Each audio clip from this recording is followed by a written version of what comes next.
Sziasztok, sziasztok! Ezen a napon, nos, úgy látszik ez a videó is elkészült végre. Szeretném elmondani, hogy nagyjából a csatornánknak a lényegét, illetve hogy mit is várhattok tőlünk az elkövetkezendő időkben. Igazából ezen a csatornán sok gameplay lesz, többek közt végigjátszások, podcastek, reakcióvideókat meglátjuk.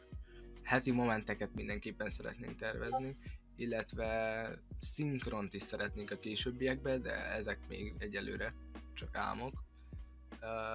Aztán igazából, ahogy láthattátok, már egy zenénk kikerült, ez pedig nem más, mint a Boldog Szülinapot az egyik tagunknak. Igazából több, funny zenéket is várhatok tőlünk.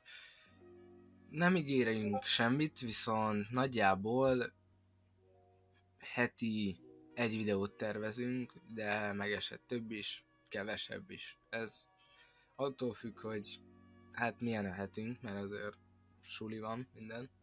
Hagyjuk. Elérhetőek vagyunk Discordon, minden este kb. 6-tól bent vagyunk, tehát bárki, tényleg bárki, akárki, még a nagypapátok is akár bejöhet velünk Voice, bárkivel szívesen elbeszélgetünk, igen, családias közösség is vagyunk, úgyhogy szívesen fogadunk mindenkit.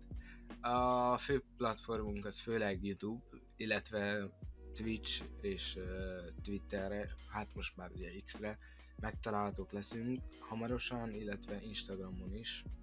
A csatorna célja igazából az emberek szórakoztatása, a magunk szórakoztatása, ez alatt értetjük egymás szekálását, stb., de a lényeg annyi, hogy nem komolyan gondoljuk ezeket a dolgokat, tehát nem utáljuk egymást, igazából elég összetartók vagyunk, ahogy elmondtam már, illetve igazából azért kezdtük el ezt a YouTube-ot, igazából ketten, és most már 3-an vagyunk, hogy igazából szeretnénk itt hagyni valamit az utókornak, hogy azért mégsem úgy menjünk majd el, mit tudom én, 80 évesen, hogy semmit nem hagytunk magunk után.